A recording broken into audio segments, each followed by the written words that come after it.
Check, check, 1, 2. I was going to say...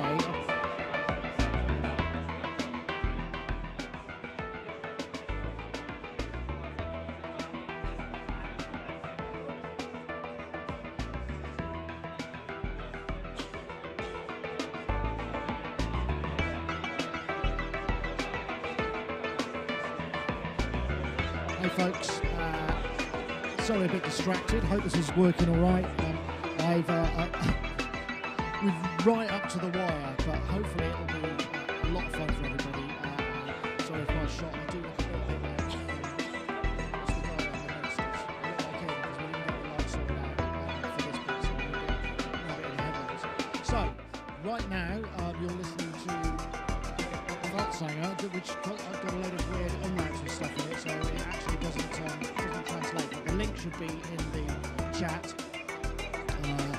So we're going to start with Martin Christie in about 5-6 minutes. I'll probably switch back to the slow planning show. I'll do that. Anyway, thanks for watching. See you in a bit.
Two, two, two.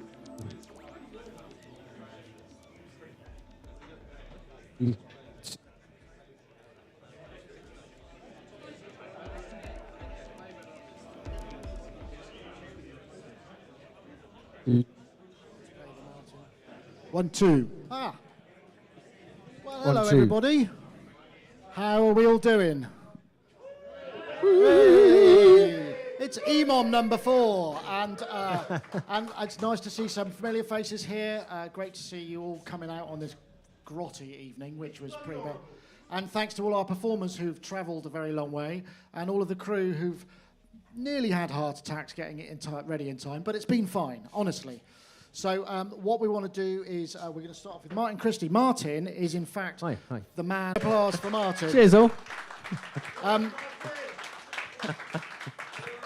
And Martin will also be emceeing a bit later on as well. I thought it's only fitting that I should introduce you. I've learnt a lesson about emceeing as well when you're online, is not to drink 6 pints during the course of the evening, so you end up slurring your words by the final act. Yeah. Now, you tell me by the end of the night if I've had too much, won't you? Please do. Yeah, right. That's the problem, isn't it? Okay, right. Well, we've got the live stream running. I think everything's going. It's been a little bit breakneck in the last minute. Just want to say, if you're interested in performing, do come along. You know, if you click the show link, we'll put a link in. Come along, see if it's for you, and then you can submit via the interwebs if you're interested in coming along, and we encourage you. And also, we encourage you to check the Patreon, because there'll be 360 video, there'll be additional interviews. Sorry, Martin, we forgot to play your interview at the beginning of ours, but that will be on the Patreon, don't worry. But anyway, ladies and gentlemen... Probably a good thing. Martin Christie. Thank you. And thanks for Nick and the team for putting this fantastic night on. It's great to be here. I've watched this several times now online, and I thought, I've got to get to that. I've got to get to the Bath Emom, Sonicstate Emom, because it looks such fun, both online and in the room, and actually being here in the room as well. All these lovely people and friendly faces and people I've known as well through the years of going out and about and playing electronic music badly in lots of different places. So I'm going to start with a piece. I've got my words here. I'm quite embarrassed, actually, because they're probably on the camera. I should have learned my words by now, but I haven't put that effort in. I'm so sorry. But they are here for anybody that can see them online to read, just for interest, because I'm into my kind of poetry, lyrics and stuff, and I mix that in with electronic music, and that's what I've been doing for years. That's why I started the Emom thing, really, because I was going to a lot of open mic nights, and I might have been using an OP1 teenage engineering device or a K oscillator, and didn't quite fit in with all the acoustic singer-songwriters that were there. And they would often say, well, yeah, it's really good to have something weird. And I thought, is it really that weird? It's just writing songs with different bits of kit. And that's why I started the nights back in 2017. So I'm going to start with this piece, which is dedicated to anybody who, as a result of work, has found themselves at the Travel Lodge on their own, wondering what to do with themselves at 6 o'clock, and thought, I'll go and have a pint down in the bar. This is called A Lonely Pint at the Travel Lodge.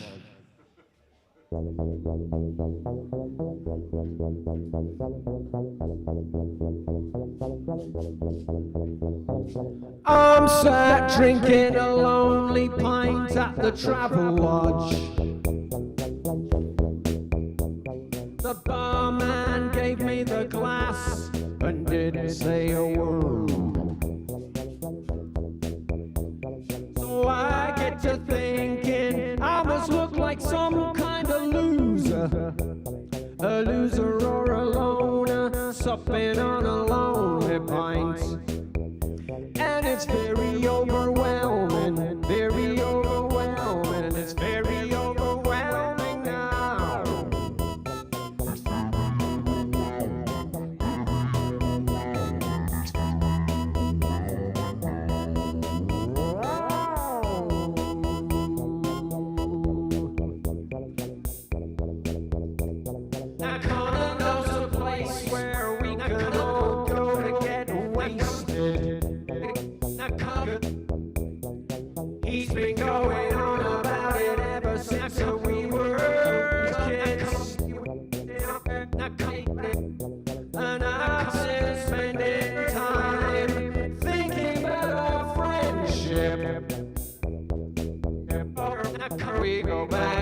years, and anywhere he is, I'll see him later.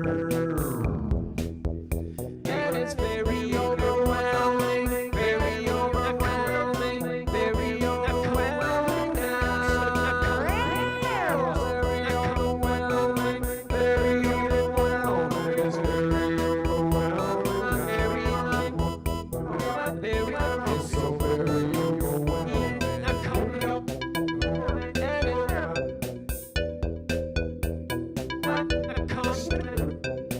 I'll see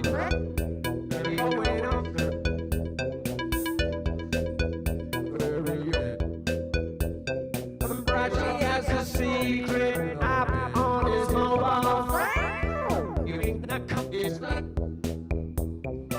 I only know 'cause I saw him checking it one time. I know, wait a minute. Now he's the kind of guy you don't call out unless you want shit. Twisted. I've already got more trouble than I care to mention. 'Cause it's very overwhelming, very overwhelming, very overwhelming now. Very overwhelming, very overwhelming, it's very overwhelming now.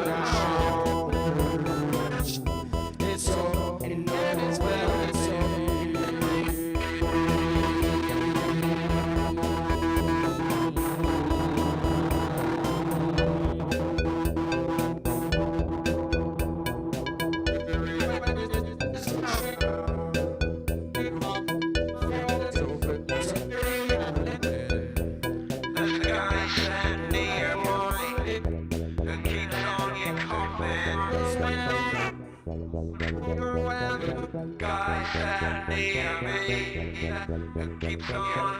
overwhelming, it's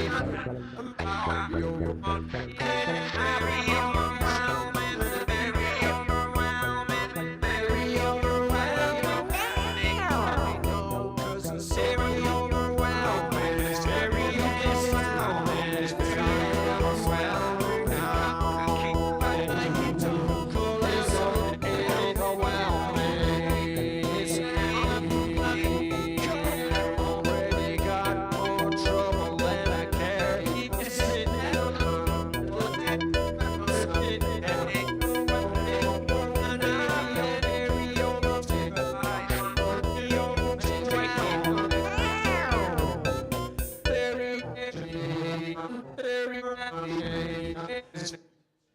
I kind of couldn't think how to stop that then. So I just pressed the stop button on the Deluge. Outros are always such a problem. You can do fade outs. That's a good outro. Or you can just end it on a beat. Or a clap. Who knows? Or a bum note. Yeah, was there a bum note there? Yeah, it probably was. And so changing the kind of approach here. This is a piece all about something that happened in my hometown. I've come down from Holmfirth today. If any of you know Holmfirth, it's in near Huddersfield, West Yorkshire. And it was literally snowing when I set off. Has it snowed here in Bath at all? Hold on. No? No snow. I thought, am I going to make it down to Bath? But the god of traffic looked down upon me, and the M1 was clear after Sheffield, and the M42 was clear, and then what's that next one that drops down from there? M4? M5 was clear, and then over to Bath, which was amazing, actually. I was super lucky. But this is a piece all about something that happened in my hometown involving some young guys who'd got, it's a sad story, they got themselves some e-scooters zipping around town like crazy and ended up, unfortunately, one of them didn't survive an accident. It's called Flowers on a Lamppost.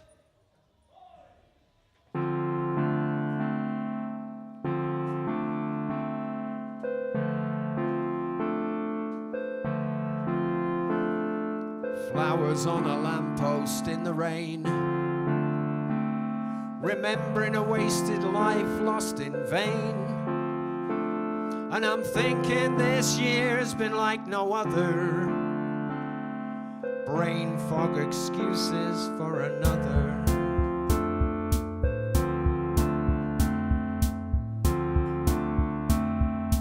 Flowers on a lamppost after dusk, the petals falling broken to the dust.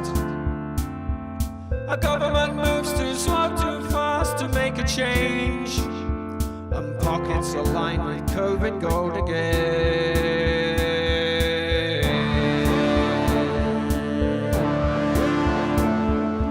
Flowers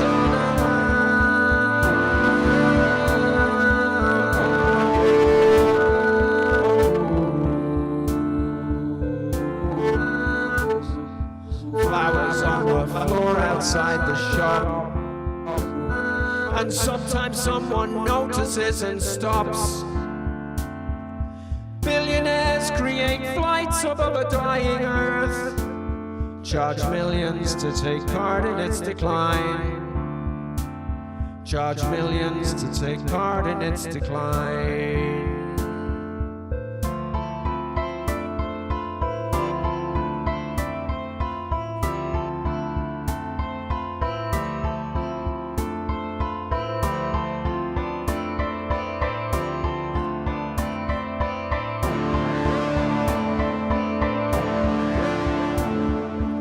Flowers on a lamppost, such a shame.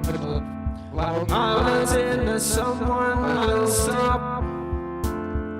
The only truth is knowing there is no truth. We live our lives surrounded by these lies. We live our lives surrounded by these lies. Flowers on a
flowers on a lamppost, such a shame. Islands.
I'm all tried out, yeah.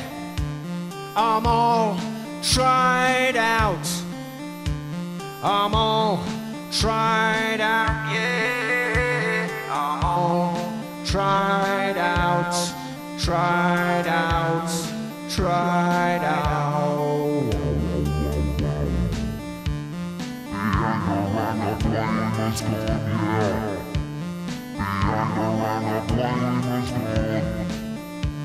I'm all tried out, yeah. I'm all tried out, tried out, tried out,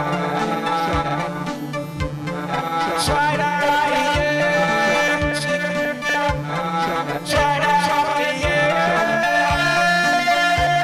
Tried out, yeah.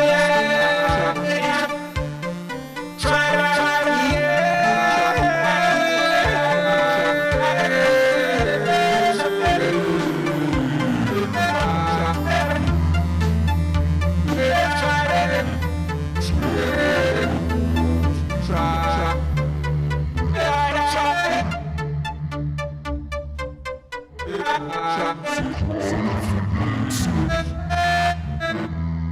laugh if you want to. The tears of sadness, sadness, sadness, sadness. The tears of the joy, joy, joy, and nothing, hurts as much as much as much as much as much.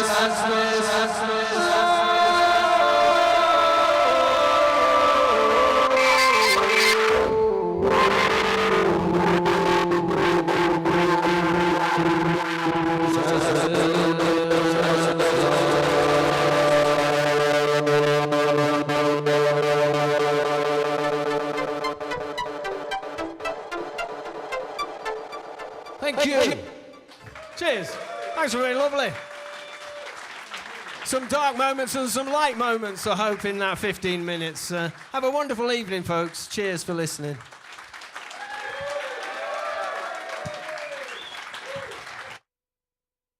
Christie, ladies and gentlemen, thank you, Martin. That was lovely. I'm so glad we got to come down and do it. We're going to add a new bit, which is kind of we talk a little bit about the equipment. Your stuff could be found. There are links all over the live stream. Thanks for the live stream watchers. It all seems to be working okay. Phew, sigh of relief. So, Martin, what you just basically a Deluge, a voice programmer, a voice processor, and a Yeah, I'm using the Deluge. I'm sure many of you are familiar with the Deluge. I was just trying to shove it in your faces there. It's a very dangerous thing to do, actually, because you can end up pulling out the settings anyway. running on batteries as well. It's running on batteries, yeah. I kind of prefer that if I can get away with it. I've got a power supply, but it's just easier. And then, of course, vocals being a big thing of what I do, I'm putting them through a Roland VT4 voice transformer, which gives you the nice kind of sound. Nice. I don't know why I like that one. Maybe nobody else does. Strangely, the Chase Bliss Habit, which is a kind of instrument foot pedal, really, but I thought I'd try and use it by means of chopping up the vocals in a random fashion. Yeah. That was the idea of Doesn't it, it? really. Doesn't it just? So if you got a lot of poetic, if you're into your poetry, which I am, your concrete poetry, kind of chops things up in a random way. And that was the idea, really, for this. It's a little bit uncontrollable at times. But that's part of the fun, isn't it? You know, you can't. Predictability is boring sometimes. Martin, thank you so much. Cheers. Martin, Christie.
Okay, folks. So, 1, 2. Yeah, I hope you can hear me.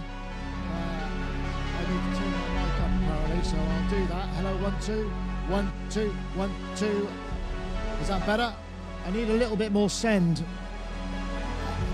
1, 2. Okay, that's fine. 1, 2. Yeah, that's good.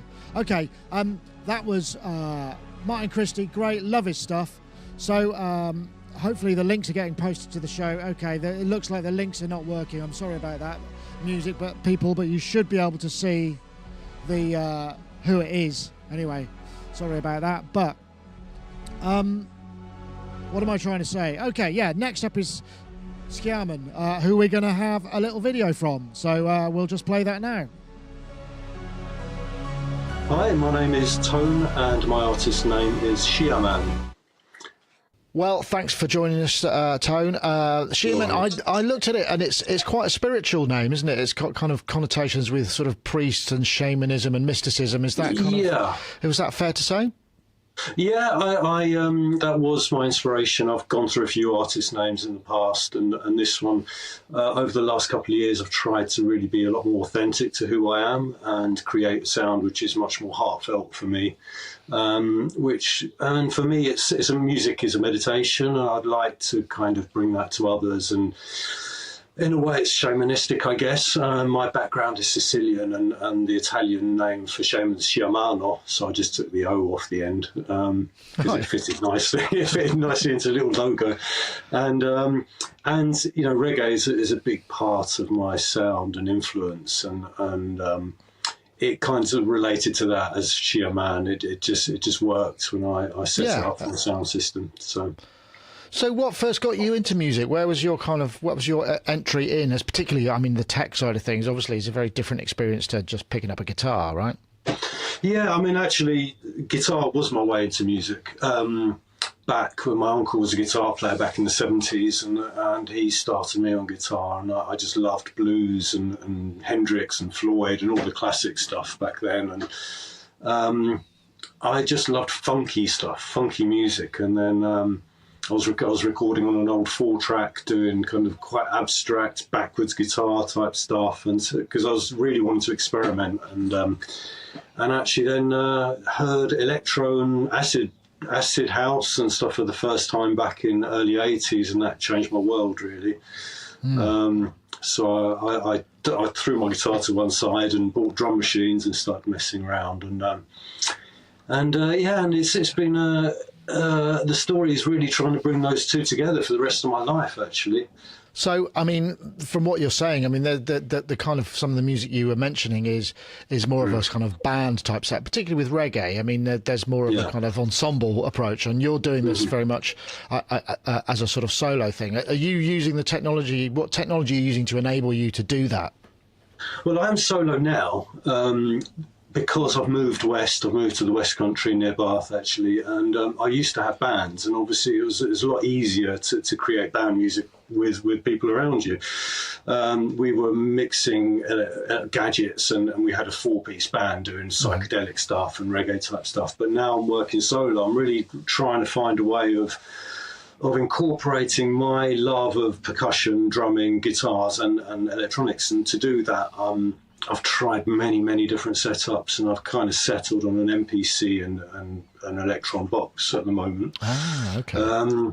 So yeah, I'm trying to keep it really simple. And the method is something I'm learning day by day. So what I'm doing is recording guitar, I'm recording live instruments into Ableton, chopping that up, throwing it into the MPC and playing it alongside a Syntax. So, because the Syntax got that nice fat analog sound, which I really love from the reggae productions.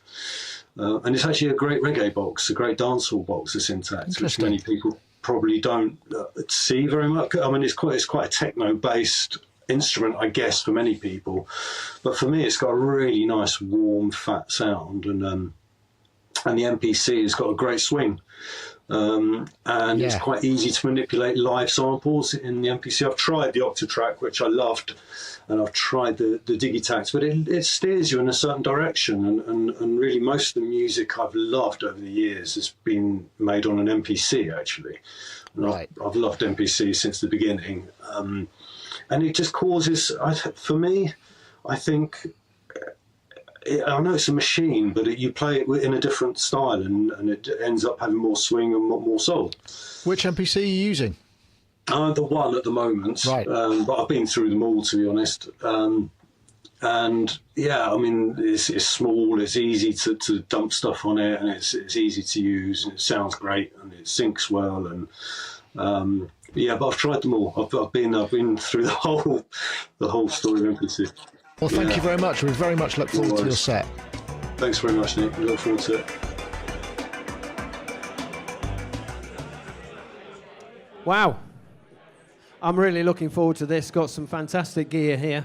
So let's just get the music underway, and then we'll chat at the end.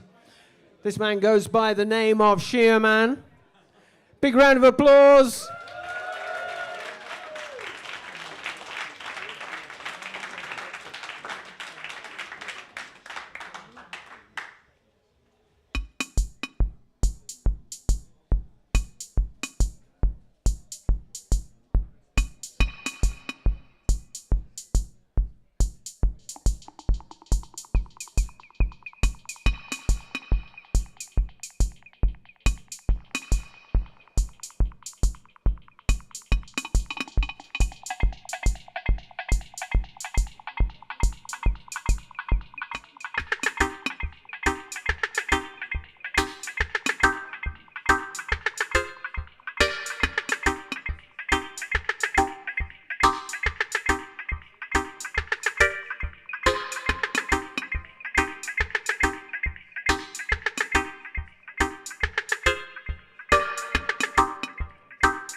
Sciaman in the house.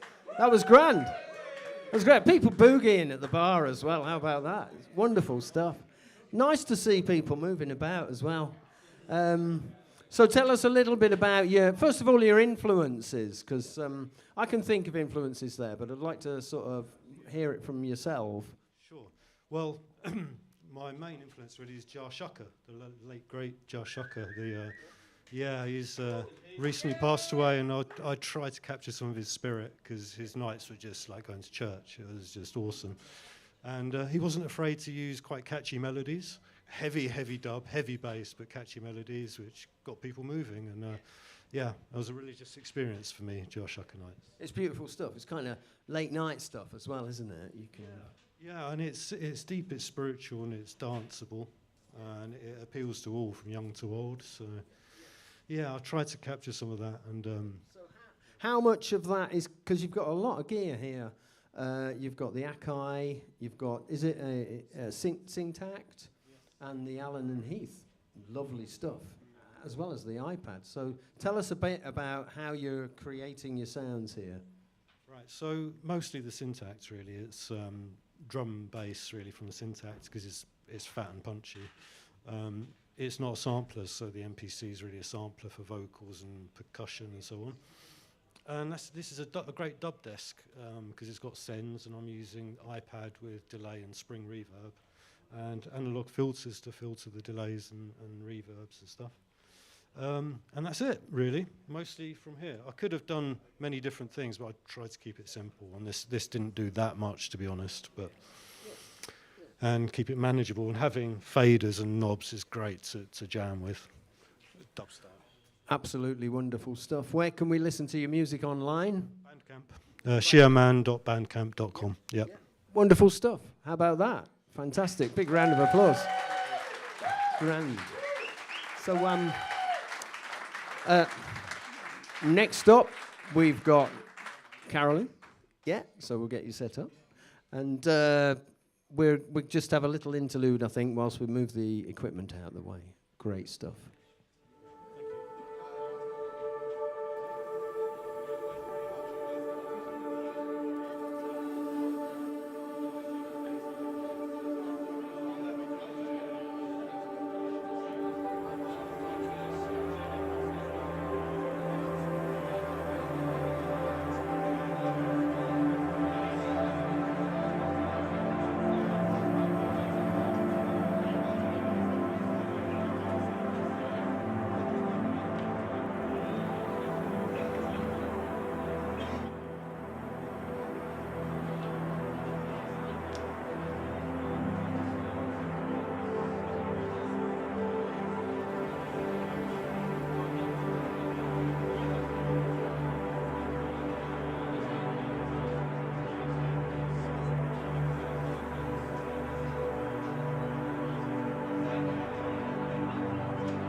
Right. Actually, I'm probably just going to go... MC mic level good now. I'll go here. Hey, folks. Hello. Next up, we've got Caroline Mclavy. So I'll just play a little video from her to introduce her. I hope that it's all going well. Anyway. Hello, I'm Caroline Mclavy. Hi, Caroline. Lovely to see you. We're really looking forward to your set tonight. We'll get straight in there. So, what's your background in music, and how did you get involved? So I work at Stationary Music in Leicester. We're rehearsal rooms. So I've been involved in music since I was 16. So quite a while, but I've always had, my main interest has always been like electronic music, particularly electro pop, synth pop, that kind of thing. I've been working on various different bits of material for quite a few years now. I've had my first album was called Electrostatic, and then I had a remix album called Quasi-Static, and I've just released a new single called Disco Ego, which is what I'm promoting at the moment. Today, in fact, the day of recording this interview, I believe it says on the website. Excellent. Well, I hope that goes well for you. It's on all platforms, but in digital format. That's it's just the flyer that I'm handing around at the moment of the Disco Ego. Right, how do you write? Do you kind of you sit at the piano? Do you? Yeah, a lot of it is kind of like that kind of circumstantial thing where something happens in your life and then you start narrating it to yourself, and then you're like, oh, this could actually be a good song, and that's how Disco Ego came about. I like to play live. Over the UK, I really do enjoy that. Quite often I'd be sitting waiting for my slot, going, when the terror kicks in and you're like, you wanted to do this, you chose to do this, you enjoy doing this, so you try to convince yourself with like affirmations. And I thought, well, that actually would make a really good song to just compile that kind of like that mantra chant that you do to yourself before you go on stage and perform. So that's Bring Your Disco Ego, essentially. So that is, what sort of tech do you have in your studio? Have you got? Are you a synth person, or is it more just for vocal recording? How does that work? Yeah, it's mainly just for vocal recording. I use Cubase Pro, so a lot of my stuff just goes in through there. I've just got a little keyboard and that, because the Lord and Master's where the magic happens. I'm the ideas person. So I mean, but the thing, every album that you have and every release you have, you've got a really strong visual look that kind of goes along with it. So it seems like you enjoy that side of it as well as the songwriting and performing. Yeah, I like to think of myself as art pop in that kind of category, and I think electro pop lends itself very well to that. And I just enjoy having the imagery and colour and kind of like stylisation, because to give each song its own kind of like visual flavour as well as, the sound flavour. And you say, it's just fun, and that's kind of what you want pop music to be, really. Yeah. So I noticed a couple of video clips I've been watching. You perform with bands, you perform solo. What's your setup going to be tonight? Oh, it's solo. Yeah. So I'm performing Disco Ego and a couple of other tracks. So what I'm doing at the moment is what I call a Disco Ego Emom tour, where I'm going around the UK playing different Emoms, promoting the tracks. So my idea is to have 10 in total. So the Bath one will be number 7. So I'm getting there. So I'm just waiting for some more dates to be released yet, so that I can finish the tour, as it were. But that's a lot of fun as well, just see how different cities do their Emoms. It's very interesting just to meet up different people all over the country who are into this kind of music. And so what are you going to be doing once you've hit your 10 Emoms tour? What's next for you? Oh, man. So I'm probably going to release another single. I've got a few others lined up ready, so I'll be getting one of those out, I think, by late spring. And I'm just looking for other things to perform at the moment, trying to get some more gigs going. But yeah, I mean, the overall goal for the year would be to finish my album, but I've said that every year for quite a few years. But I thought I'll release Disco Ego, and then that gives me like a start point to work from. But yeah, so I imagine there'd be quite a bit of studio work for the summer as well. Brilliant. Well, thank you, Caroline. We're really looking forward to your set. Thanks for talking to us. Thank you.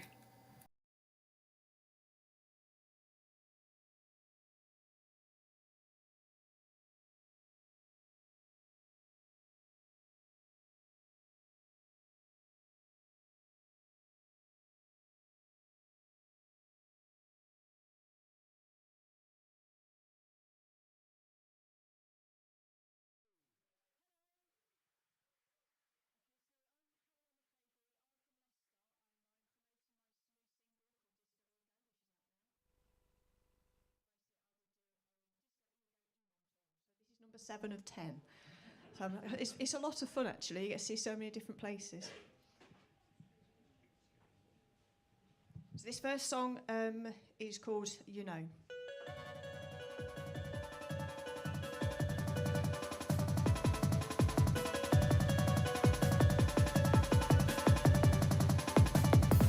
When you stepped, when you stepped, when you stepped, when you stepped, when you stepped out on the dance floor for the first time. And watched as her bodies drive to the music. You felt the pieces click in your mind. The air is hot and the time is right. You know, you know, you know. You know, you know, you know, you know. You know, you know, you know. You know, you know, you know, you know. Everybody's acting up the same mind. Didn't take long to plug into the main line. Don't wonder if this feeling is right. Work by day and dance by night. You know, you know, you know. You know, you know, you know, you know. You know, you know, you know. You know, you know, you know, you know.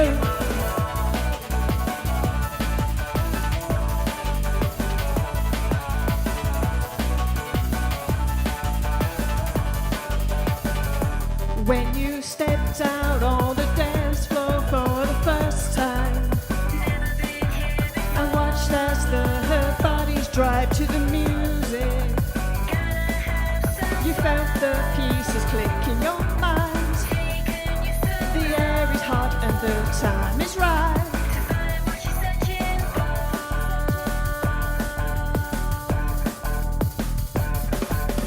You know, you know, you know. You know, you know, you know, you know. You know, you know, you know. You know, you know, you know, you know. The feeling started to emerge on the inside. It took control of your world on the outside. You find it hard to try and define. Felt so good to lose your mind. You know, you know, you know. You know, you know, you know, you know. You know, you know, you know. You know, you know, you know, you know.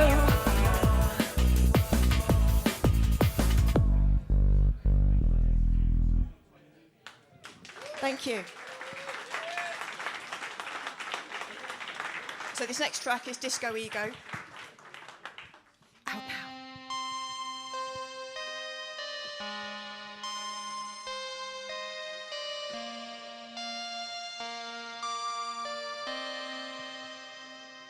It's okay to fall in and out of love with the process. The changing states of faith, whatever it takes to get through. It's okay to fall in and out of love with the concept.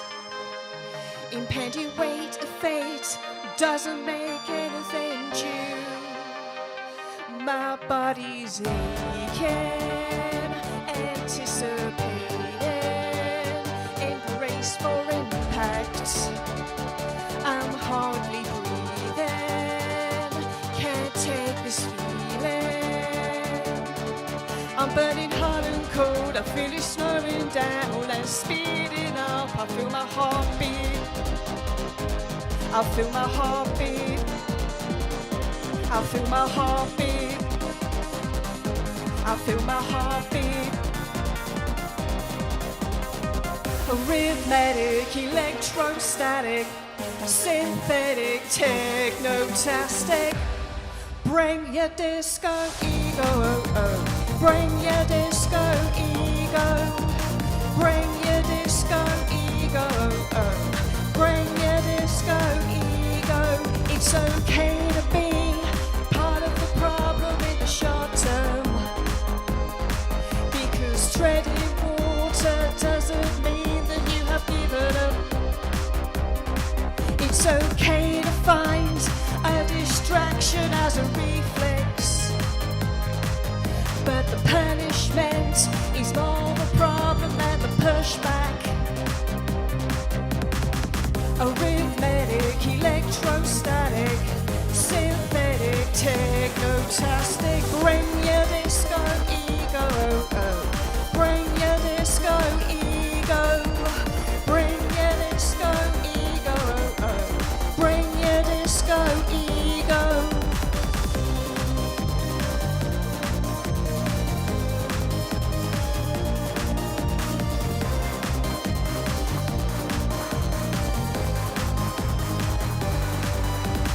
Every layer of joy brings an underline of ache, that this will be the last time that I ever get to say it. It's precious, I feel ecstatic, this glory is so erratic. Disco, disco, ego, disco, disco, disco, disco,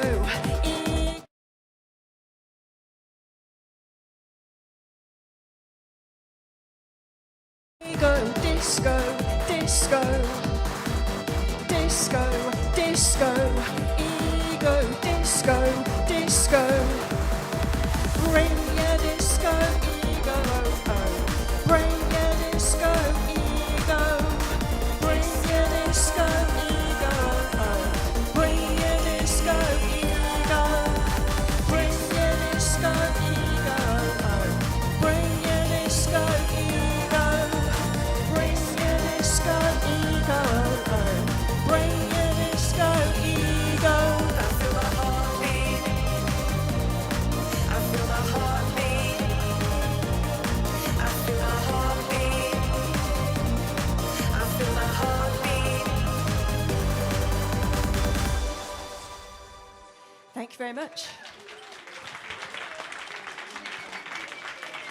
I actually got on BBC Introducing with that one this week.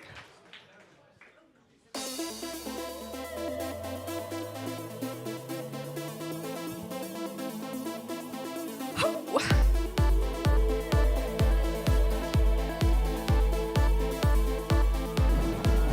Sometimes I feel nauseous when I think of you, and it burns inside. I'm told to be cautious, 'cause these things are hard to hide, and I'm told I should meet boys I don't know to get you off my mind. I can't think of anything I'd rather not do, so I said I didn't have the time. 'Cause if you should see me, you think that everything's just fine, when you couldn't be more wrong, and that's exactly why I lied. If I could turn around, I think I'd turn and run and hide, but that is no way to get on, and that's exactly why I lied. If I mirror your indifference, would it help to change your mind and show some resistance? Say black is grey and blue is white. I just can't be that girl who loves you, and that's not what's required. You said I've been avoiding you, said I didn't realize, because you don't see me in any way in which I like. Though that isn't your problem, it is exactly why I lied. Oh, if you could love me, then I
exactly why I lied. That's exactly why I lied. Thank you. Thank you very much.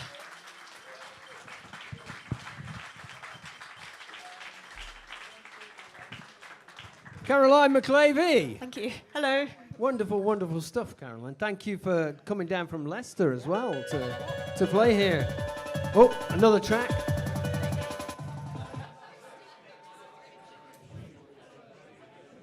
I was going to ask, actually, how do you go about writing your music? It normally comes from like a point of a lyricist, or find the song in the story that I want to say, and then record it vocally and then melodically, and then I'd go to producers and add the backing track to it. So it starts off kind of as a poem, like with you, really. Yeah, nice. So you work with other producers as well to write the music itself? Yeah. Fantastic, yeah. Where can we listen to your music online? So it's on all platforms now, and also on Bandcamp as well. And you can also check out my website, carolinemclavy.co.uk. I did bring some flyers, so I'll put them somewhere. And it's got get those all my flyers details out. on. Yeah. And, you mentioned BBC Introducing as well. Yeah, I which know. is, good East stuff. Midlands, don't. It's not East that great. Midlands. But That's the start, though, isn't it? yeah. I got track of the week Wonderful for BBC Radio Leicester, which is. Wow. I know. How about that? I know. And I got to ask the question because obviously I go to a lot of Emom nights and majority performers are male. How do you think, go about getting more women involved in the electronic music and experimental music side of things? Or is it that they are involved but they don't feel they want to kind of come along to these sorts of events? I mean, we've met loads of times on different places and different Emoms, like the one in London, it was packed with women. It was great. And I think it just depends what part of the country that you're in. Yeah. I've met a fair few different women along the way. A fair amount are singers, to be fair, but that's great. I think there should be more singers in Emoms as well. But what I've experienced is that these things are getting more and more popular, and as they do, there'll be more and more demographic. But I think any woman out there that thinks they want to go up and get up on stage and do it, just come and do it. I mean, you don't have to do all with the tech and that. If you want to just do some techie and sing along, then why not? You know, I think that was always the thing about the Emom. Yeah, it's open for all. It's such a wide genre, electronic music. Yeah. It covers so many things, and what I've seen over all the ones that I've played, as everybody is completely different, and it's so refreshing to come across something like that. And thank you. Thank you for doing it. Thank you for setting it up. It's great.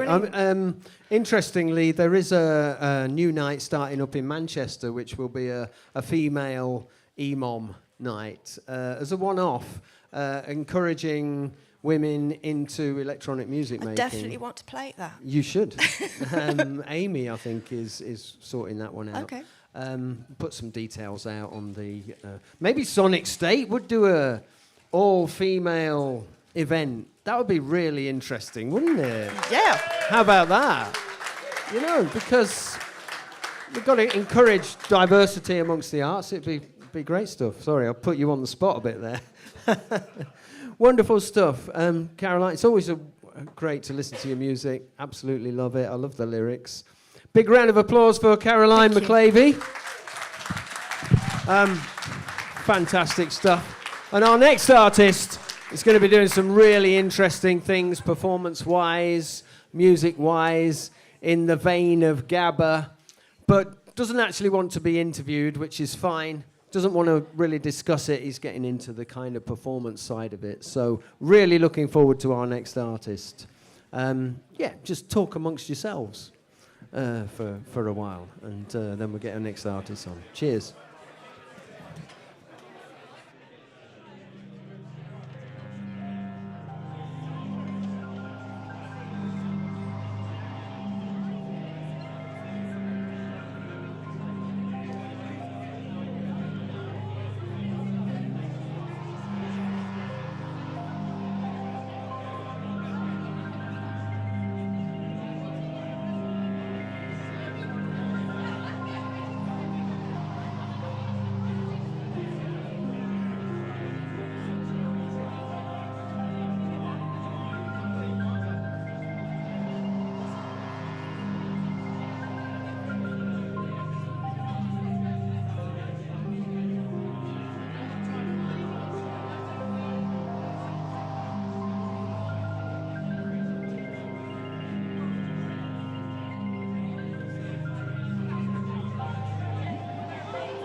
Hey folks, just hope you've been enjoying this so far. Thank you so much to Martin for doing the duties on the MC. It really takes the pressure off. It means I can have a bit of a breather.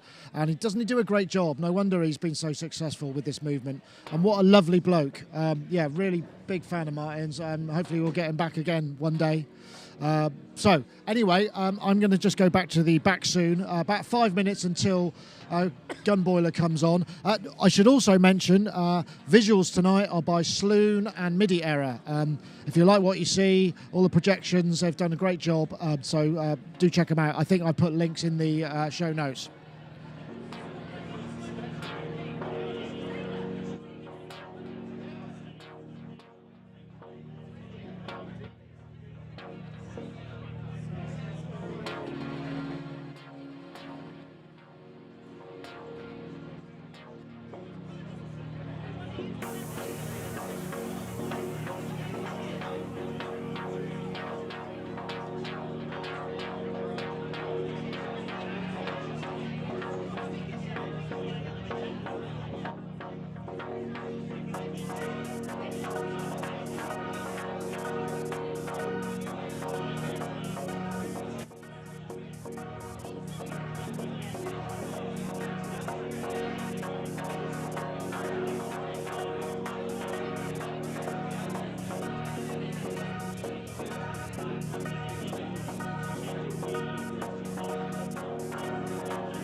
Gun Boiler!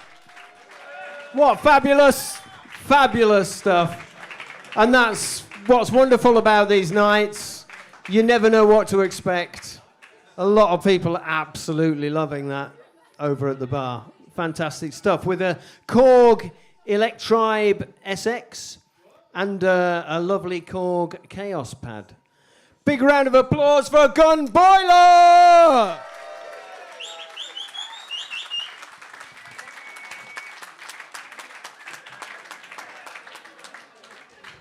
I think the joss sticks helped as well. Smells so good over here.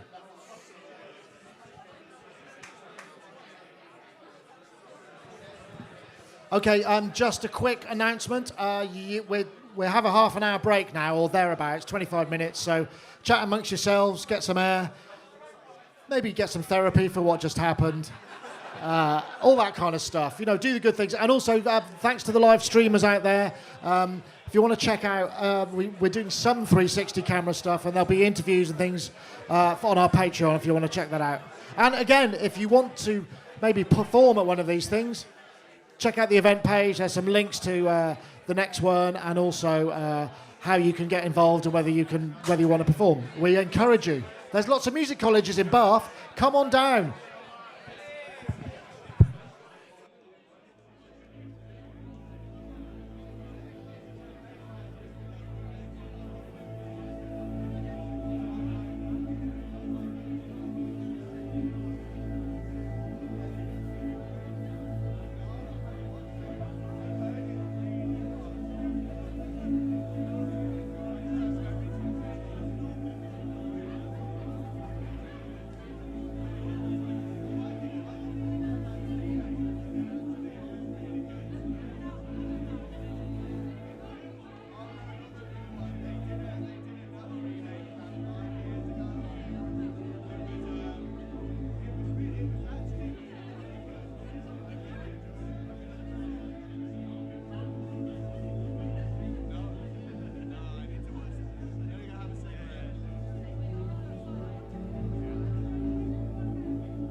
Hey folks, so I hope you enjoyed that. That was pretty full on, wasn't it?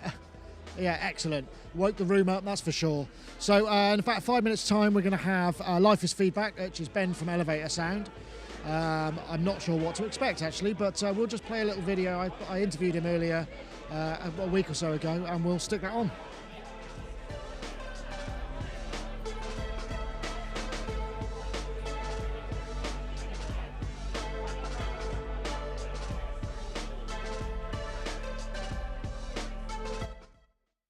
My name is Ben Chilton, Benjamin Chilton to my mother.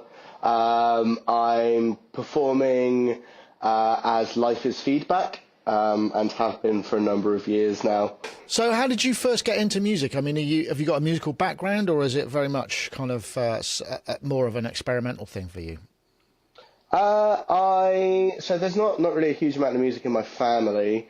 I started, it was a little kind of punk and metal kid, evidently still am.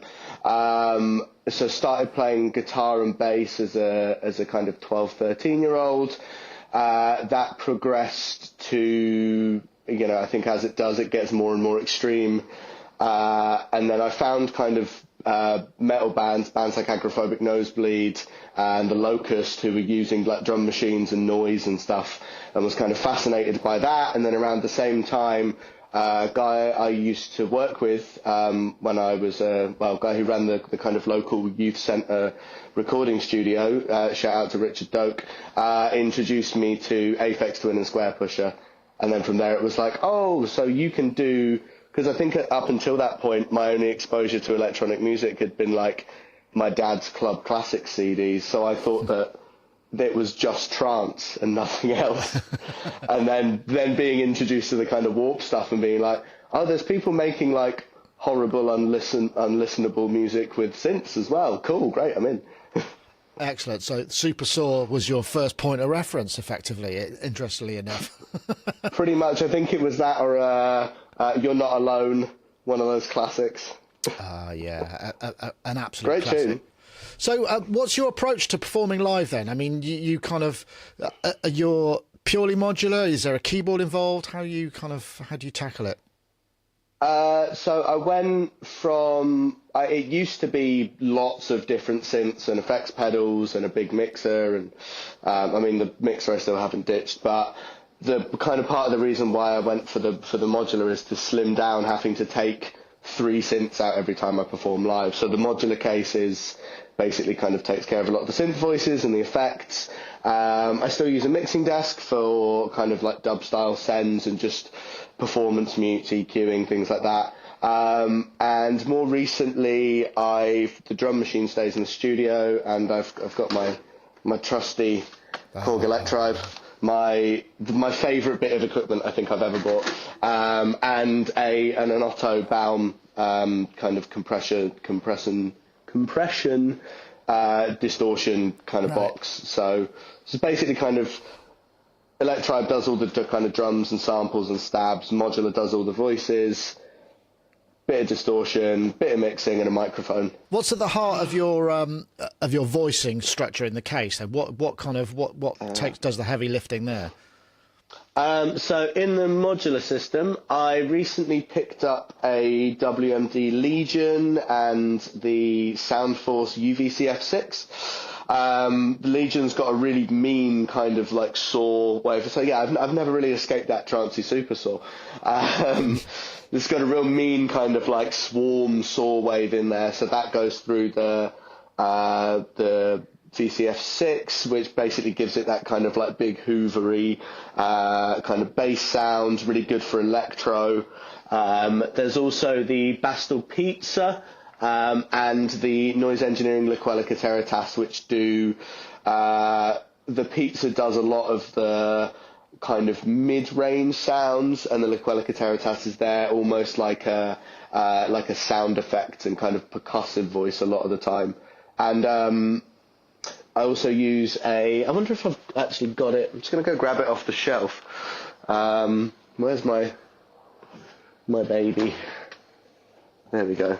So there's actually 2 other bits that they weren't in the case at the moment, but this is the the Bristol Communal Modular Magnum percussion instrument, which is like a modular clone of the Simmons kind of like disco wrecker snare. And then this little guy, which is the Yorick, which is like a stylophone style touch synth, which is also a Bristol Communal Modular design. That gets brought out as a bit of a like, it doesn't tune very well. It's the filter on it's really nasty, but it gets kind of brought out as a little like kind of fun thing for putting in real nasally little sequences, a la kind of minimal wave. So, Ben, thank you so much for talking to us. We'll enjoy your set forthwith. Cool. Thanks. Cheers. Enjoy.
Fantastic. I'm just going to give a little shout out to the people that have been doing the visuals actually tonight. So we've got MIDI Era, who's been doing some of this wonderful stuff that we've been enjoying, and Sloon. Fabulous, fabulous stuff. I think visuals have become a kind of very important part of electronic music and experimental music. It's quite interesting over the last few years. Something we could maybe discuss and share ideas about in the future. But next up, I'm going to check this name properly. Life. I want to get it right because, Ben, we're going to go with this. Lifeisfeedback.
Life is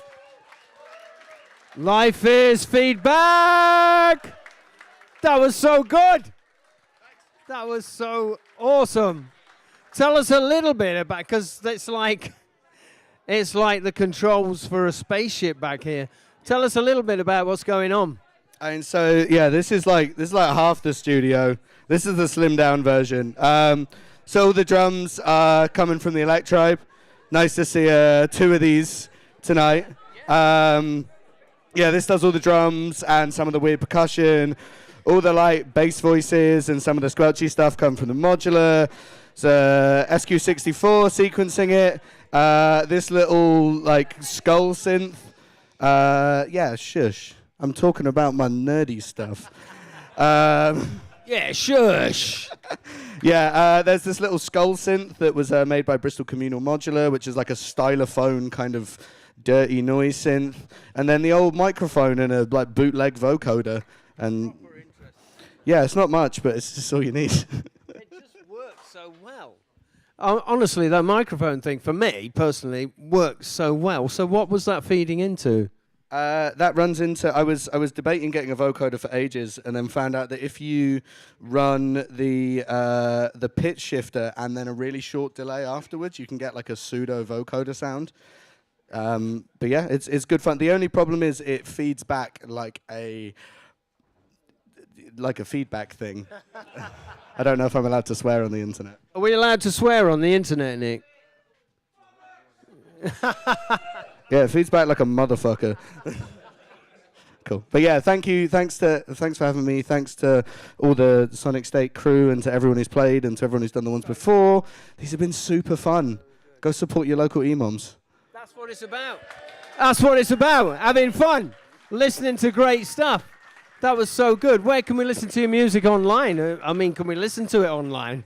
I'm really terrible at recording stuff. I do have a SoundCloud, like a Lifeisfeedback SoundCloud that's got like a load of archived live sets. And I do have a record that's coming out at some point. I don't know when. But yeah, you just have to come see me play live. Yeah. That's mostly it. Lifeisfeedback! Find him on SoundCloud. Okay, don't go away, because we got more great stuff to come.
Well, I'm David Harrison, and I'm performing under the name Superfrog Saves Tokyo.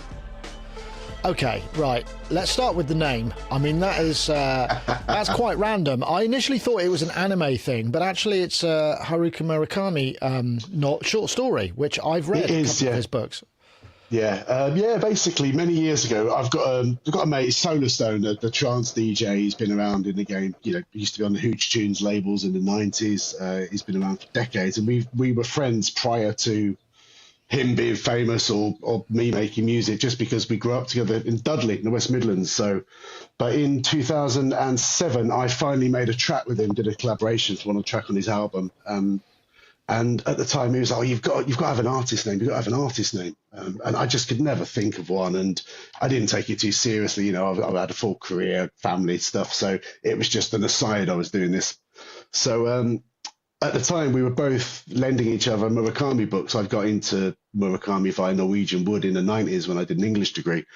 And I absolutely love his work. So he just wrote on a CDR one day when he gave me like a demo to take back and listen to in the car. He just wrote Superfrog, and the name kind of stuck, I guess. And, you know, it's always contentious and difficult to pick things because, you know, that's your identity. So it stuck, and it's nice to be able to explain it, because on the surface it sounds, you know, almost a little bit kind of strange or almost comedic, but it's genuinely not. It's from a short story we both absolutely adored, and it's quite a tragic tale really about a guy that's training to come to terms with a condition he has. So yeah, but there's also, I don't know whether you remember the old Amiga 500 video game Superfrog. There's that as well. So people always go, "Oh, is it from that?" And I'm like, no. So yeah, that's the story. It is from quite a tragic little tale. So how did you first get into music then? I mean, I see behind you, you've got a nice selection now, but presumably it wasn't always that way. I've always been obsessed with synth, Nick. I grew up in a bungalow in Wickford in Essex, and at the height of kind of when VHS came through, so obviously I wasn't allowed to watch a lot of the stuff, but we had very thin walls, so my mum and dad would get a lot of videos and music and stuff. But there were two things that I remember distinctly hearing through the wall when they got the VHS copies of these films. One of them was the horrendous, like, kind of demon voices from Evil Dead, which terrified me. Crikey, and the other, yeah I know, I don't think it was intentional, but my dad likes a loud telly. And the other thing was John Carpenter's opening kind of notes to Assault on Precinct 13. That was literally what did it. I'm guessing a lot of people, well, I know a lot of people are very similar, but yeah. And then from then onwards, there was always a lot of music around the house. Bowie, Kraftwerk, especially Can. My dad specifically got a lot of electronic stuff and started pushing me down that way, and kind of supporting what I love doing. And you'll see this little thing here, little Casio Tone MT400 he got me in the 80s, which I've still got, and it still works, and it's great. And weirdly enough, it's actually got like filter and resonance on it, which is unusual for a home keyboard. So yeah, I just went from there really, and always picked up keyboards and stuff when I was doing A-levels. When I was at university, I couldn't really afford a lot because, as I'm sure you're fully aware, back then it was a little bit different. Tell me about performing. I mean, I've been looking and I can't find any videos of you performing live. Have I just talked you into doing something you've never done before, or is it something that you do? No, I know you have done, but do you do it much now? I've done it in bands. No, to be perfectly honest with you, I get offers by proxy from my friends and stuff, various trance gigs and stuff. But yeah, I don't want to be pigeonholed, which is one of my first things. So I haven't really dug into it. I see myself more as kind of the band thing. You know, I'm approaching Emom from the perspective that I'm going to demonstrate my songs as opposed to twiddle or improvise. And I've got room for that as well, and I will do that. But the Emom thing will be my first gig, and then on 15 minutes there, and on the Saturday night, March 2nd, I'm playing up at a club an hour in Leeds, woefully underprepared. But yeah, so this is my first one of gigs, because for me, I think I like performing live. I really, really miss it. That whole vibe. It's going to be weird not having people to feed off of, not having that energy go back and forth, and it'll be interesting. But yeah, it's just to promote the music really, and hopefully from then on I will get a slimmed down version of my case, which is sat behind me. It's quite a behemoth at the moment, so it can carry on and off flight. So it's just getting little different setups. So you're going to be doing some more gigs. You're Yes. kind of getting back on the wagon, as it were. Yeah. We're really looking forward to seeing your live set tonight. Thanks very much for talking to us. Thank you very much. Really appreciate the time.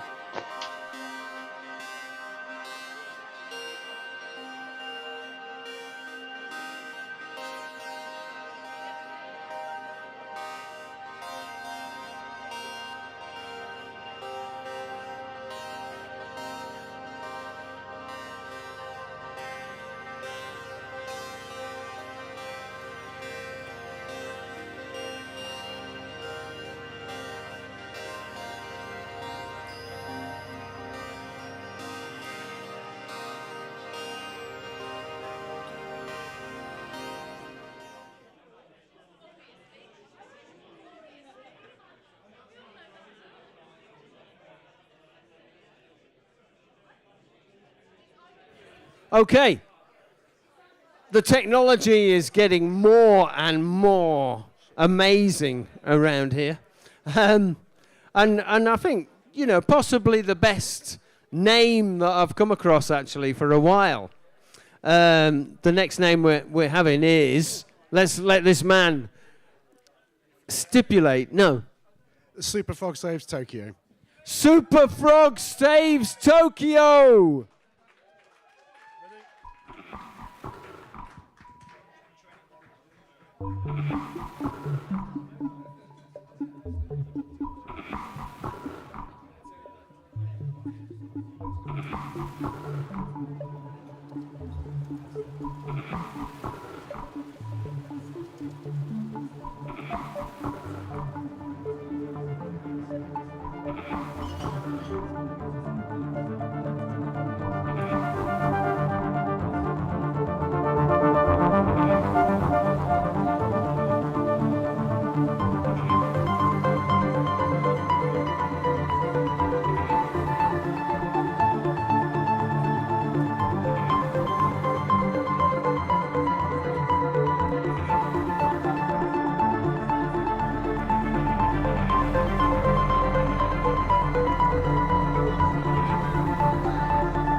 Super Frog saves Tokyo! Super Frog saves Bath Football Club! Come on! Yes, yes, yes, yes! Come on, let's have a talk about all this lovely technology. So you got the TR8S, which is a beautiful bit of kit. What else is going on here? We have a Roland TB03, Typhon by Dreadbox, Launchpad, and most importantly, MIDI clock, keeping all these badly timed things together. All good for MX1, and I'm using stems for my tracks in Ableton, so I just need to take my breath. 50 years old. You've been working hard, man. You've been working hard for all of us tonight. Fucking awesome. So, ooh, should I swear on the internet? Oops. Just came out.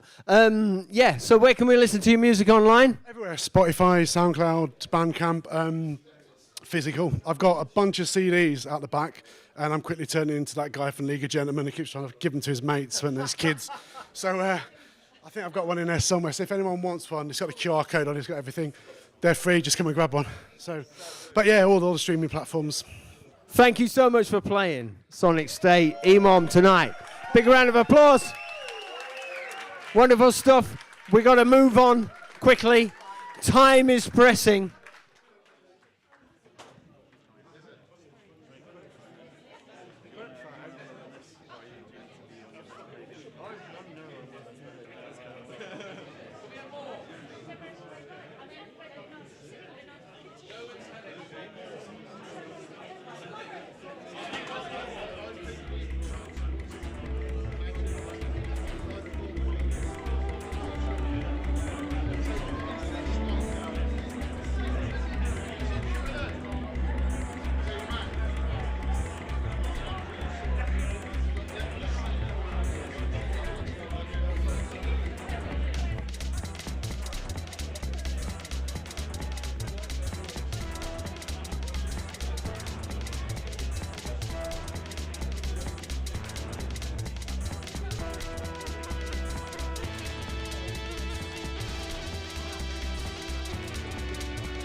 I'm Sciaman Forsyth. I make music under the name of Technomadic, also in a partnership with another chap called Martin Swan, who does Dark Carpentry. We played the first Emom, and I'm jumping in to fill in at the last minute on Friday. So when did you get started? When did you get the bug for making music? Probably my earliest musical memories being terrified as a 3-year-old by my dad playing Dark Side of the Moon very loudly on his new stereo. It was back in the 70s, and then from there it was things like Jeff Wayne's War of the Worlds, and then synthesizers became a big thing and just completely caught my... I think it was the zeitgeist of science fiction in the late 70s with Star Wars and everything, and synthesizers, they all sort of seemed to come together at the right moment, and that was it. I was just kind of hooked, and so I've been messing around and fiddling with them since I was able to buy my first one in the mid-80s, I think. So you went straight in for the synth? You didn't get kind of sidetracked by the punk explosion and grab a guitar and go... I had plenty of incentive because my dad was a guitarist, and so he tried to encourage me to sort of pick up the guitar, but I could never sort of get my hands into the shapes, and it put me off. Whereas a synthesizer, you could just do this and make any sound, imaginable. So that kind of captured my attention straight away. With lots of instant feedback of sounding great rather than having to endure hours and hours of sounding terrible. So can you remember the first synth you had? I actually bought a TB303 for like about 50 quid back in 85 and just Wow. Didn't get on with that and took it back a couple of weeks later and traded it for a second-hand SH101, which I absolutely loved, and that was just the kind of machine I really bonded with early on. Have you still got it, by the way? No, I've gone through about 4 or 5, I think, over the last 40 years, but I've now got an Intelligio Atlantis, which is kind of the 101 like. It certainly can get all the same tones, but it can do an awful lot more, and it's this big rather than this big, which for my circumstances is really rather good. So I guess that brings us on to modular. So when did you get, because I know you've got a history with kind of expansive synths. How did it pan out? What was the route in? Well, there's kind of two. It came in sort of 2 stages. I mean, when I was doing music and programming and things a lot more back in the 90s, I actually had a 2600. So that was really my first foray into modular, and I absolutely loved that. And it broke my heart when I had to sell that, and then nothing for quite a while. And then I got back into with semi-modular. I had a Telemark, which I still have, Analog Solution Telemark. Then I had a Vostok also from Tom, and that kind of got me into the being able to build your own synthesizer effectively by reordering the pathways. And at that point, Eurorack was starting to really pick up, and so I went along to the first Super Booth, and then it sort of became very much like Sonic Lego for me. You can just buy all these things and connect them together and take whatever sort of sonic pathway or journey and you want, and quite often find things along the way that you weren't expecting to, but actually sounded better than what was in your head originally. So when it comes to performance, do you start with a blank sheet and are you going to kind of literally making up on the spot, or do you have a pre-prepared themes or elements or building blocks of tunes, or are they complete songs in themselves? How does it work?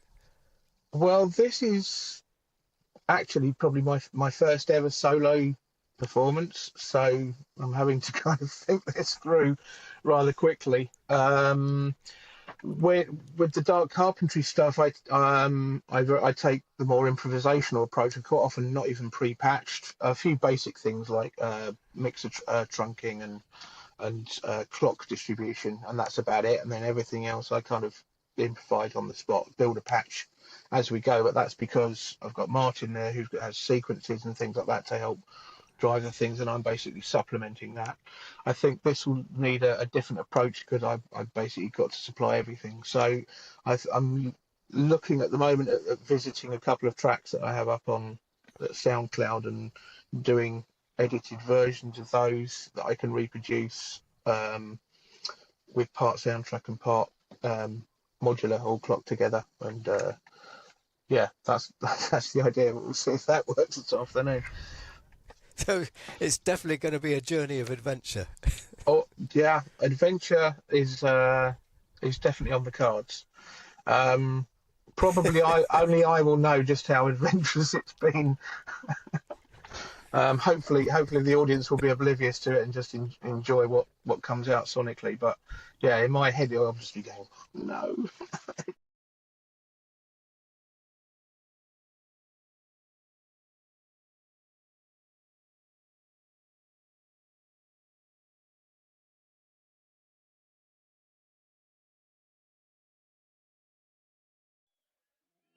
Where I come from, up in Yorkshire, we've got my local team is Huddersfield Town. Sorry about that. But I bet if you went to Huddersfield Town tonight, there wouldn't be something as cool as this going on. Sadly. So our next artist, we'll have a chat with him at the end, goes by the name of Technomadic, because he's a nomad and he does techno and all sorts of kind of different stuff. Really interested to hear, actually, more about your concepts. So, yeah, big round of applause for Technomadic!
Technomadic in the house.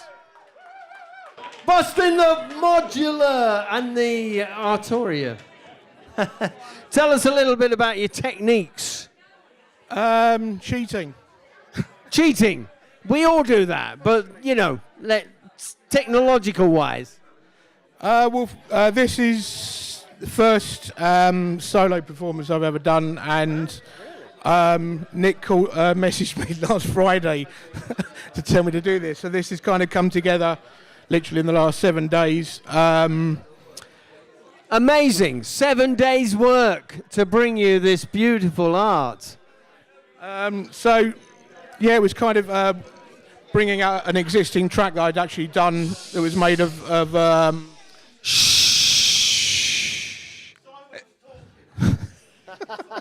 I'm not saying much. Yeah, so the track started out with a whole bunch of field recordings walking around Super Booth, which is maybe some people recognise some of the sounds in there from... I really like that idea of walking around and just recording stuff and then feeding it into this. Fantastic. It sort of came out of that idea that you walk around and you're hearing all of these different types of music playing from different stands and things. In fact, some of that was actually ripped straight from what I heard as I'm walking around, and then just sort of building musical ideas. Call it samples. Yeah, and to kind of get it to all sort of sit together. A bit of Berlin School in there as well, and a bit of techno. Yeah, sort of assortment box. Absolutely wonderful stuff. So good. And people grooving and moving around the room tonight. Yeah, super. Where can we listen to your music online? I'm terrible. I'mTerrible.com.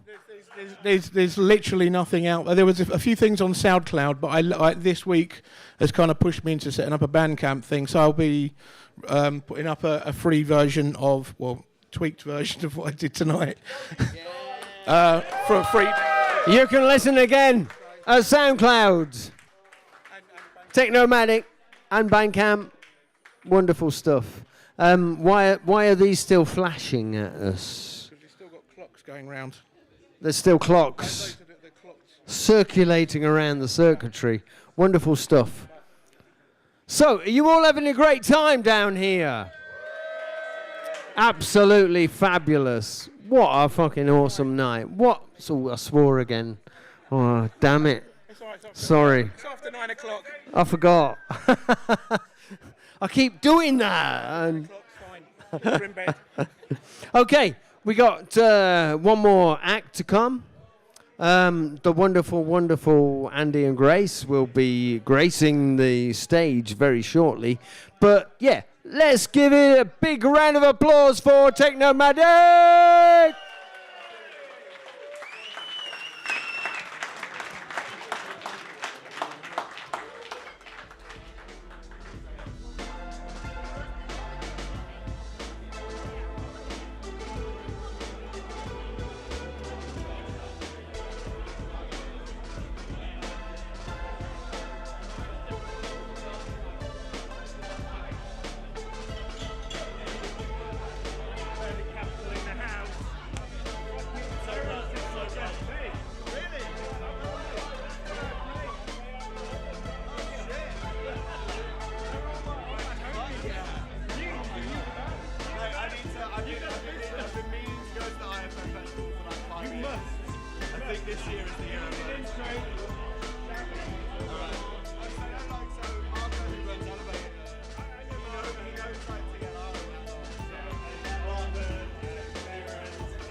My name's Griffin, and this is Andy Vonal. And we perform together as Andy and Grace. We've known each other a very long time. Amongst ourselves, we realised we can do this in the sort of 1997, 98, of taking our gear, setting up in chill-out rooms in clubs, and just improvising, for quite long periods of time. I mean, 2 hours plus in clubs. We used all sorts, synthesizers, samplers, tapes, cassettes, shortwave radios, and all sorts of things just to make sound and jam.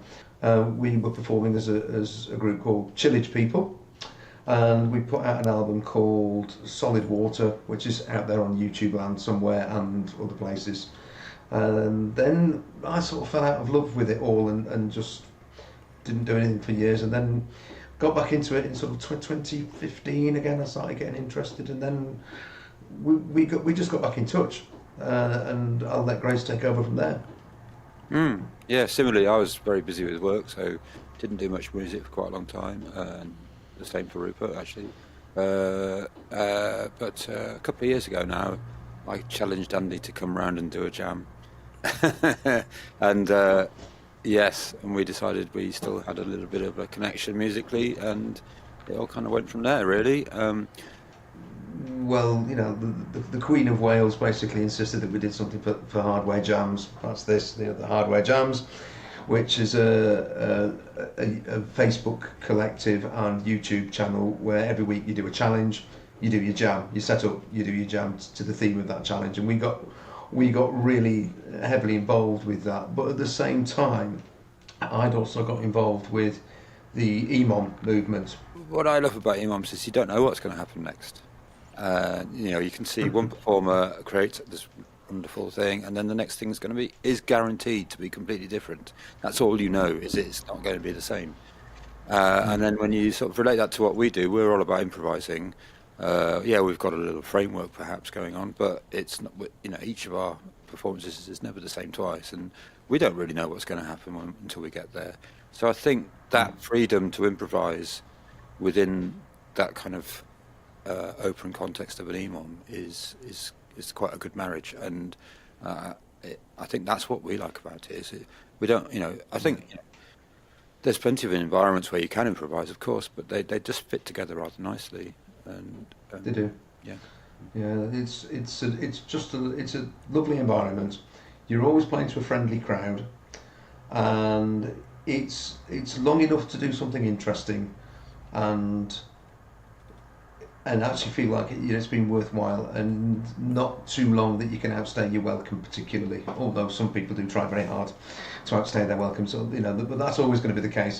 There's such a diversity, even within the realm of electronic music, that there's going to be something for everybody. But you can't possibly like everything either. So it's okay to say, actually, I'm not really into this, and go and get yourself a drink from the bar. So do you like the element of uncertainty when it comes to your own performance as well? I'm guessing because there's two of you, it kind of lends itself to a bit more exploration. Yes, very much. We're lucky in that sense. And also we can sort of sit back and let the other one take over for a bit, if you like, and we can ebb and flow. We can do call and response stuff. Bit of breathing room.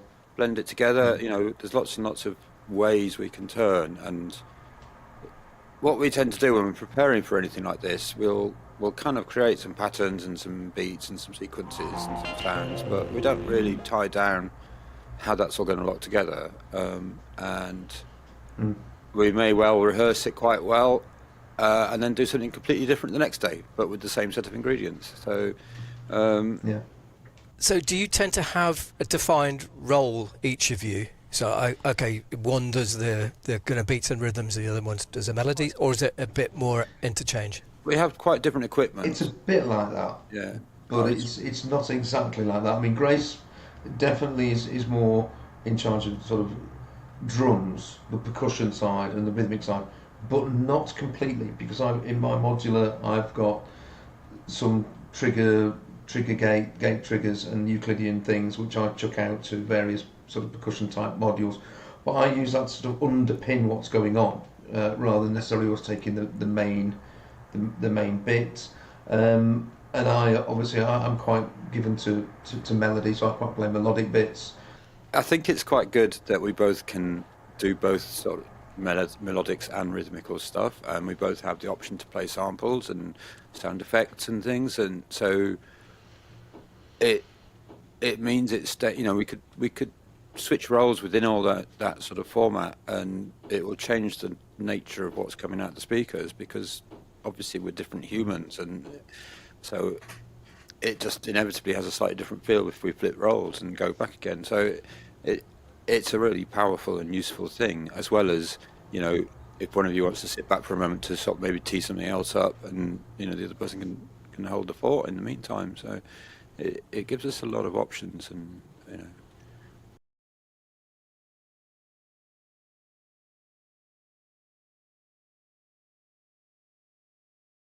A wonderful, wonderful night it's been down here at Sonicstate Emom.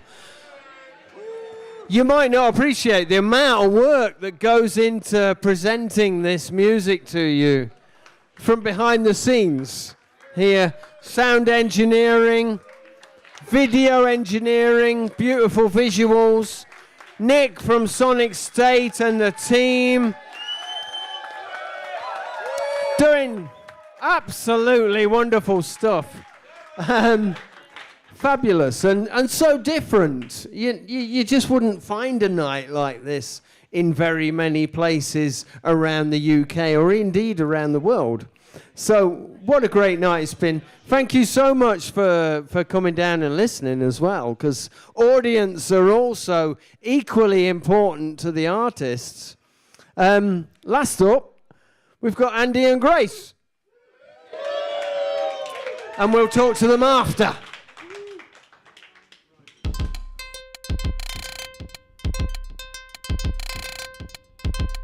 my name's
Adel over toverwacht om heuvelen, ziet in namen je helgat, tolpen komen die rietje, je wordt dat in willa, och det gör fan svan heuvelen.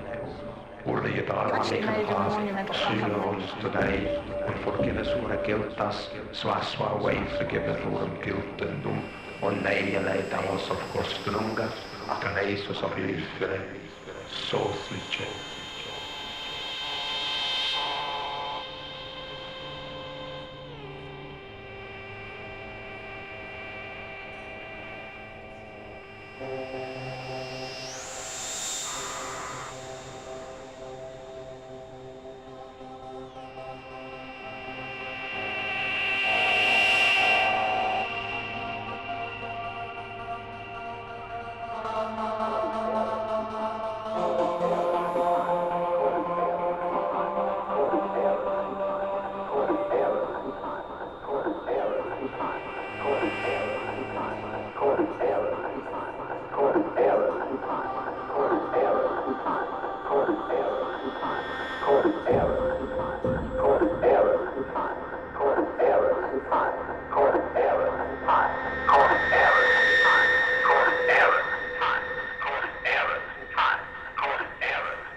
Backpack.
back to something. Something is beating back to something. Something is beating back to something. Something is beating back to something. Something is beating back to something. Something is beating back to something. Something is beating back to something.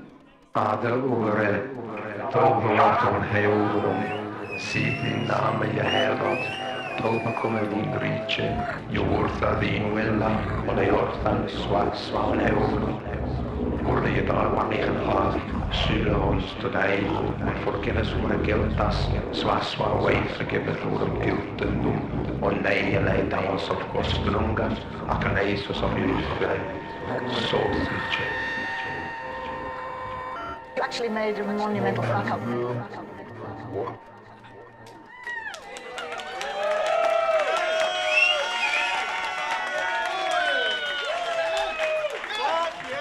Andy and Grace! Wow! Have you got more?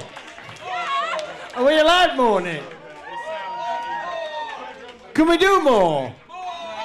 More! A little one. Can you do a little one more? Yeah, but we're having such a good time out here. It's the party night. Come on. Yes!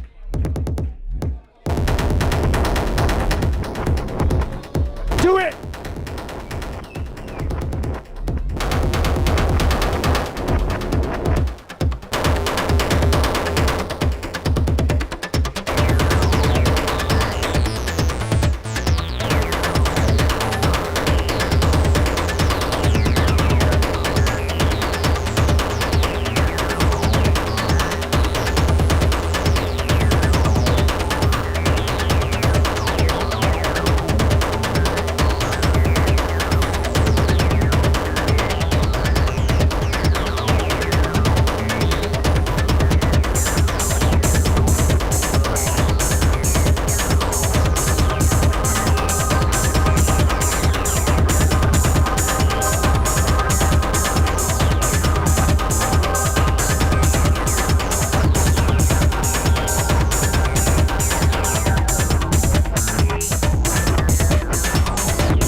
You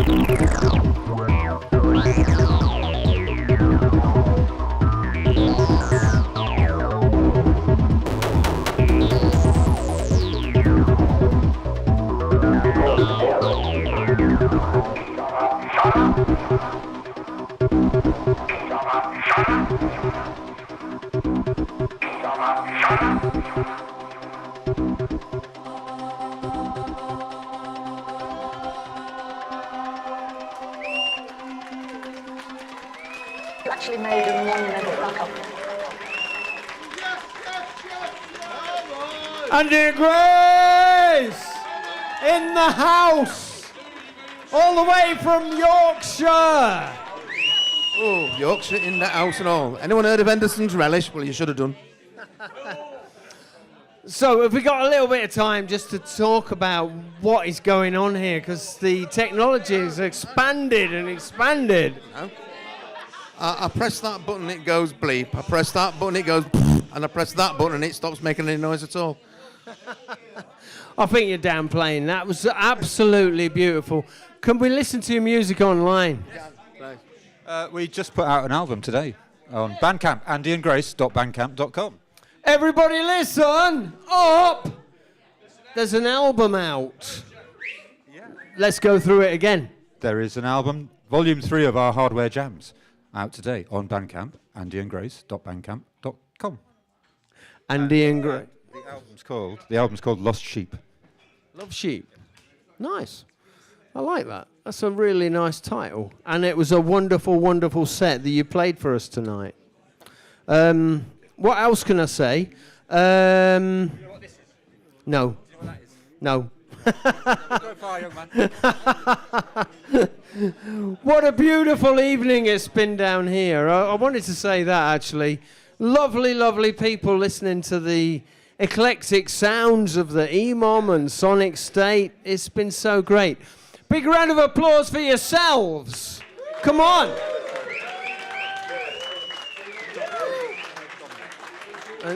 A big round of applause for Dominic. Oh, yes. Now I know. Now I understand. Big round of applause for Sonicstate for making this happen. Wow. Wow.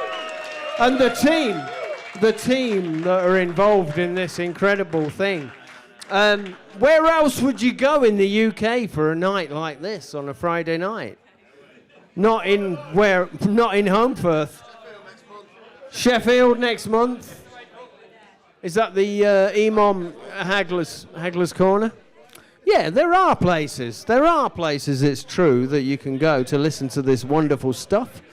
Nick, do you want to say something? Right.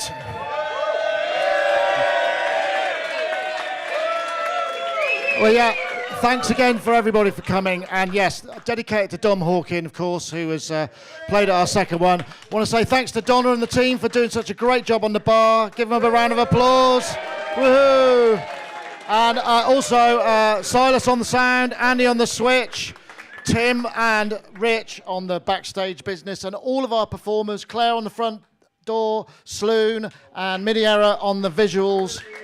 Thank you, everybody. That's it for tonight. I think they'll probably still sell you a drink, and we're going to take a little while to pack down, so you don't have to leave the building instantly. So chill, and they'll turn the lights on when they want you to leave. Okay, thanks. Bye-bye.